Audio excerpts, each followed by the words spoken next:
Marami ang nagsasabing mahal nila ang isa't isa.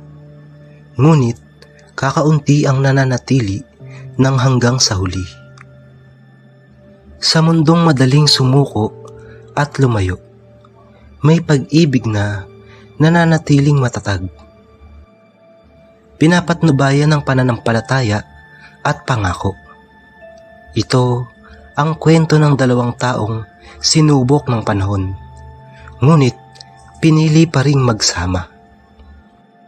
Samahan niyo akong pakinggan ang kanilang kwento.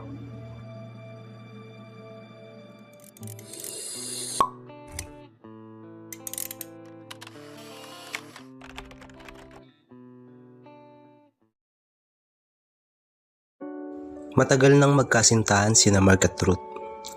Kilala sila ng lahat bilang magkasintahang may takot sa Diyos.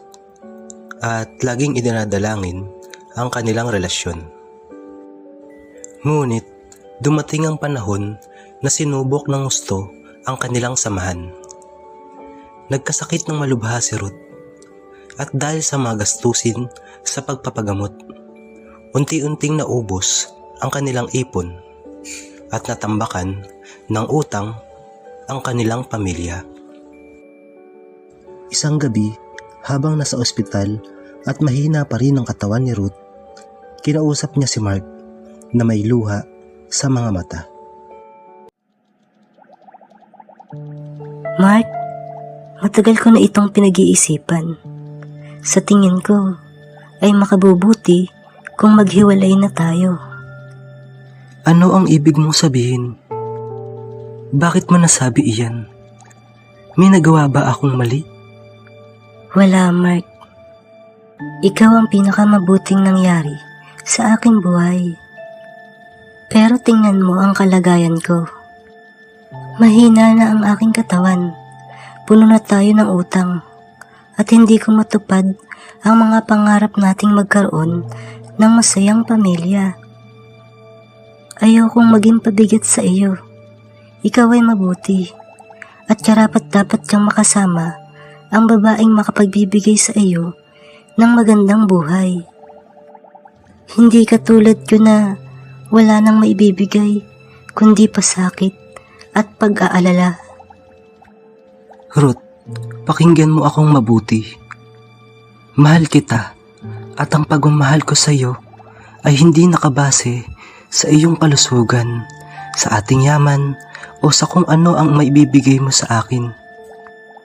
Nangako ako sa Diyos at sa iyong mga magulang na hindi kita iiwan at hindi ko sisirain ang pangakong iyon.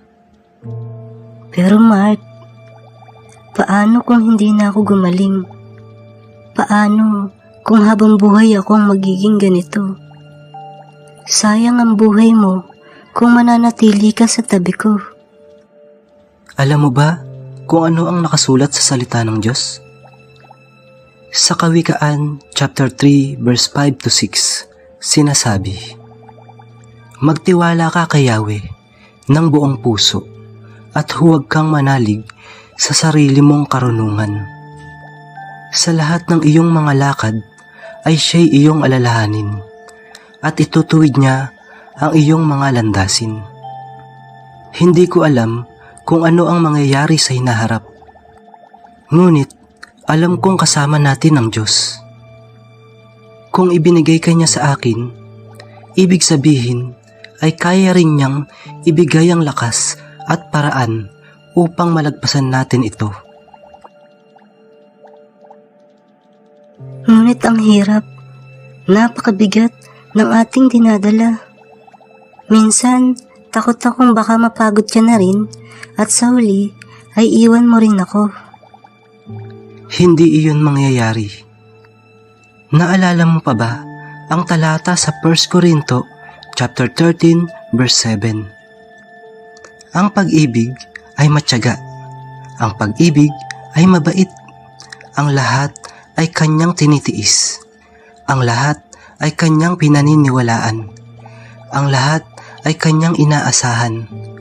Ang lahat ay kanyang binabata. Ito ang pag-ibig na itinuro sa atin ng Diyos.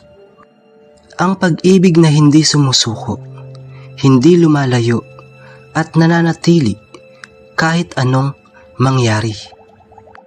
Kung ako man ay mapagod, ang pagmamahal ng Diyos ang magbibigay sa akin ng lakas upang manatili sa tabi mo.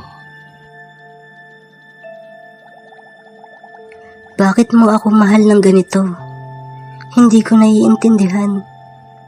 Dahil ang pagmamahal ko sa iyo ay salamin ng pagmamahal ng Diyos sa atin. Kahit tayo ay makasalanan at mahina, hindi niya tayo iniwan at tinalikuran.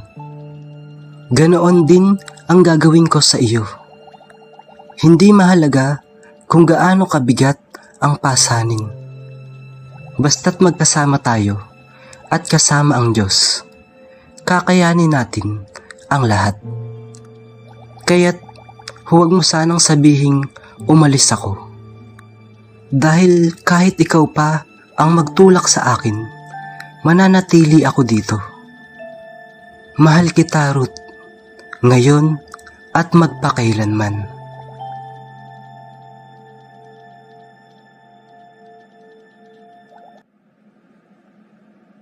Sa mga salitang iyon, nawala ang takot at pag-aalinlangan sa puso ni Ruth. Mula noon, magkasama nilang hinarap ang bawat araw, nagdarasal, umaasa at nagtutulungan.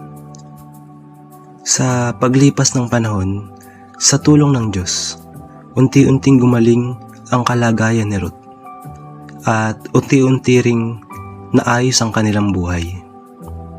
Pinatunayan nila na ang pag-ibig na may kasamang pananampalataya ay hindi kailanman mabibigo.